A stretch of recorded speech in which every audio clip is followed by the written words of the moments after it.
Hello, എല്ലാവർക്കും നമസ്കാരം. അപ്പം ഞാനിത് നമ്മുടെ ക്ലീനിങ് പാർട്ടിൻ്റെ അടുത്തൊരു പാർട്ടുമായിട്ടാണ് വന്നിരിക്കുന്നത്.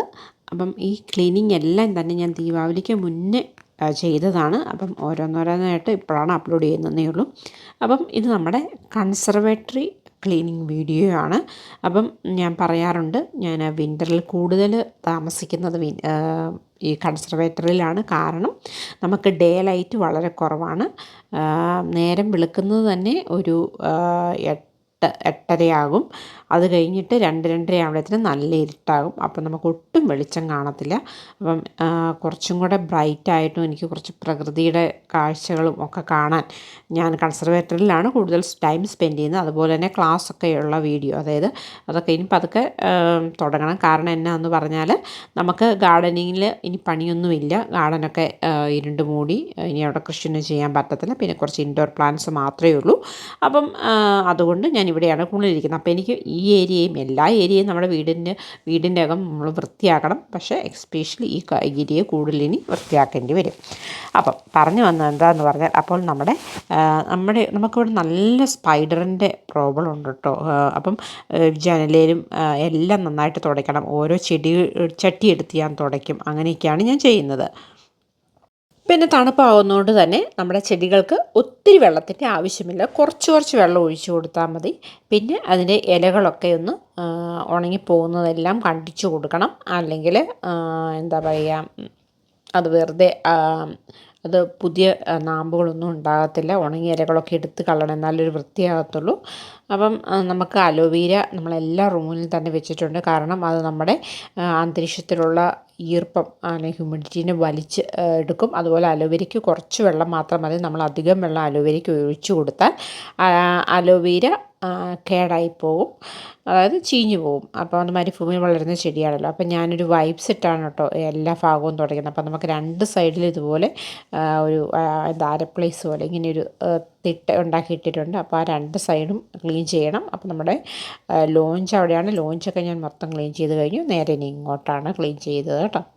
പിന്നെ സോഫയുണ്ട്. അവിടെയാണ് ഒരു ഡീഹ്യൂമിഡിഫയർ ഞാനവിടെ വെച്ചിട്ടുണ്ട്. കാരണം അവിടെ ഭയങ്കര ഈർപ്പം ഉണ്ടാകുന്നത് കൊണ്ടേ. അപ്പം അത് ഓൺ ചെയ്ത് വെച്ചാൽ എന്താ പറയുക, അതിൻ്റെ കണ്ടൻസേഷനൊക്കെ അത് വലിച്ചെടുത്തോളൂ. അല്ലെങ്കിൽ നമ്മൾ കണ്ടൻസേഷനുള്ള ഏരിയയിൽ നമ്മൾ പോയി ഇരുന്ന് കഴിഞ്ഞാൽ നമുക്ക് ബ്രീത്തിങ് പ്രോബ്ലം ഉണ്ടാകും. അപ്പം ഇതാണ് ഞാൻ പറഞ്ഞ ഡീഹ്യൂമിഡിഫയർ. അത് പ്ലഗ് ഇൻ ചെയ്യണം കേട്ടോ. അപ്പം സോബയുടെ ഇടയുടെ അവിടെയൊക്കെ ഇങ്ങനെ പൊടിയും ഒക്കെ കാണും. അതൊക്കെ മാറ്റിയിട്ടാണ് ചെയ്തത്. ക്ലീനാക്കി കണ്ടോ, എല്ലാം ക്ലീനാക്കി. വിൻഡോ അവിടേക്ക് ഒന്ന് ജസ്റ്റ് ഒന്ന് ക്ലീൻ ചെയ്തു. ഡോർ ഫ്രെയിം എല്ലാം ഞാൻ നന്നായിട്ടൊന്ന് തുടച്ച് ഫുള്ള് വിൻഡോസും ഡോർസും. ഇതാണ് ഇനി എൻ്റെ വിൻ്ററിലെ എന്താ പറയുക താമസ സ്ഥലം. ബിക്കോസ് എനിക്ക് വിൻ്ററിൽ ഇരുട്ട് എനിക്കിഷ്ടമില്ല. അപ്പം അത് കാരണം ഞാൻ ഇവിടെ ഇരുന്നിട്ടാണ് ഇനി വീഡിയോ എഡിറ്റ് ചെയ്യുന്നതും ടീച്ചിങ് വീഡിയോകൾ ചെയ്യുന്നതും എല്ലാം. എൻ്റെ സ്ഥലം ഇതാണ്. അപ്പം എനിക്കിതിവിടെ കൂടുതൽ വൃത്തിയായി കട്ടണം. പിന്നെ ഈ സോബയുടെ ഒന്ന് ഇവിടെ ക്ലീൻ ചെയ്യണം. ഇവിടെ ഒന്ന് ഹൂവർ ചെയ്യണം. ഇവിടെ എല്ലാം ഞാൻ ചട്ടിയെല്ലാം തുടച്ച് ഇവിടെ വൃത്തിയാക്കി. ഈ ഹ്യൂമിഡിഫയർ ഇവിടെ ഒന്ന് കണക്ട് ചെയ്യണം. ഹൂവർ ചെയ്ത് കഴിഞ്ഞിട്ട് ഇപ്പോൾ ക്ലോക്കും ഇതവിടെ എല്ലാം ഇങ്ങനെ വൃത്തിയാക്കി വെച്ചു. ഇവിടെ ഗണേശന് ഇവിടെ ഇരിപ്പുണ്ട്. അപ്പോൾ ഇവിടെ ഉണ്ടാകുന്ന കുറച്ചിങ്ങനെ പൂപ്പൽ പോലെ വരും നമ്മൾ തണുത്ത് കഴിയുമ്പോഴേ. അപ്പോൾ അവിടെ എല്ലാം ഞാൻ ഇതുപോലെ ക്ലീൻ ചെയ്ത് ഒരു ചെളിയൊന്നും ഇല്ലാത്ത രീതിയിലാക്കിയിട്ടുണ്ട്. ഇനി ഒന്ന് ഹൂവർ ചെയ്യണം. അതാണ് നെക്സ്റ്റ് പരിപാടി. ഒക്കെ ഇവിടെയൊക്കെ കുറേ പൊടികളും ഇതൊക്കെ കിടപ്പുണ്ട്. അത് ഹൂവർ ചെയ്യട്ടെ, കണക്ട് ചെയ്യട്ടെ. മോബിലിവിടെ കൊണ്ടുവന്ന പോകുന്ന സൂപ്പറായിട്ട് കൂടെ ക്ലീൻ ചെയ്യും. പക്ഷേ ഞാൻ ഇതിപ്പോൾ തൽക്കാലം ഇവിടെ ഒന്ന് എന്താണെന്ന് ഒന്ന് ക്ലീൻ ചെയ്യാമെന്ന് വിചാരിക്കണം. നോക്കട്ടെ. അല്ല, ബോബിനെ കൊണ്ടുവന്ന പെട്ടെന്ന് ക്ലീൻ ചെയ്യാൻ പരിപാടി കഴിയും. ഓക്കെ, ഒത്തുമൊന്നും വേണ്ട, അത് എളുപ്പം ക്ലീൻ ചെയ്യാനായിട്ട്.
അങ്ങനെ മൊത്തം ക്ലീൻ ചെയ്ത് കഴിഞ്ഞു.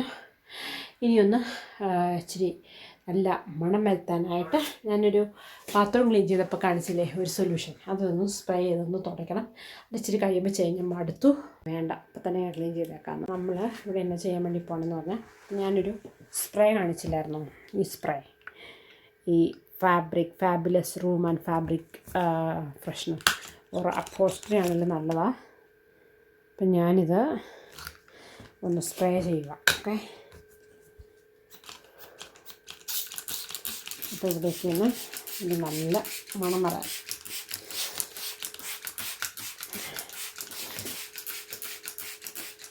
ഓക്കെ, നല്ല മണം വന്നുണ്ട്. എന്നിട്ട് ഇതൊന്ന് ജസ്റ്റ് എല്ലാം ഒന്ന് തുടച്ചു കൊടുക്കും. അപ്പോഴത്തേനും എന്നാ പറയുന്നത്, നല്ലൊരു മണം വരും. ഓക്കെ, എന്നിട്ട് ഇതിൻ്റെ മുകളിലേക്ക് ഇപ്പോൾ കവറിടുന്ന കേട്ടോ. തൽക്കാലം ഞാൻ ഒന്ന് തുടച്ചു കൊടുക്കുക. അപ്പോൾ നന്നായിട്ടൊന്ന് ഡ്രൈ ആവട്ടെ.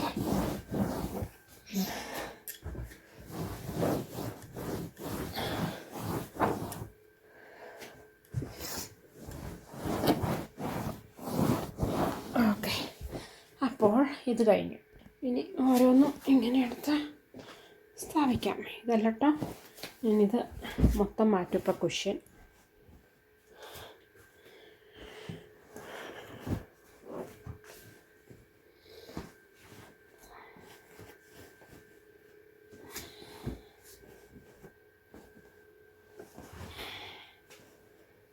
ഓക്കെ. അപ്പോൾ നമ്മുടെ ഇതിവിടെ റെഡി ആയിക്കഴിഞ്ഞാൽ, ഓക്കെ, എങ്ങനെയുണ്ട് നിങ്ങളുടെ അഭിപ്രായത്തിൽ? ഓക്കെയാണോ നമ്മുടെ കൺസർവേറ്ററി സെറ്റപ്പായോ? എനിക്കിവിടെ കുറച്ചിനി ഡെക്കറേഷനും കാര്യങ്ങളും ഒക്കെ ചെയ്യാനുണ്ട്. അപ്പോൾ ഏകദേശം ഇതൊക്കെ ഒന്നൊരു വൃത്തി. ഇനി അത് നമ്മുടെ ഫുഡ് സ്പൈ അതെടുത്ത് കൊണ്ട് ഷെഡിൽ കൊണ്ടുപോക്കണം, അതും കൂടെ ഉള്ളൂ. അപ്പോൾ ബാറ്ററിയുടെ ക്ലീനിങ് കഴിഞ്ഞു കേട്ടോ. അപ്പോൾ നിങ്ങൾക്ക് ഈ വീഡിയോ ഇഷ്ടമായെങ്കിൽ നിങ്ങൾ എല്ലാവരും ലൈക്ക് ചെയ്യുക, ഷെയർ ചെയ്യുക, സബ്സ്ക്രൈബ് ചെയ്യുക, അതുപോലെ നോട്ടിഫിക്കേഷൻ മേടിക്കുക. Bye bye, take care.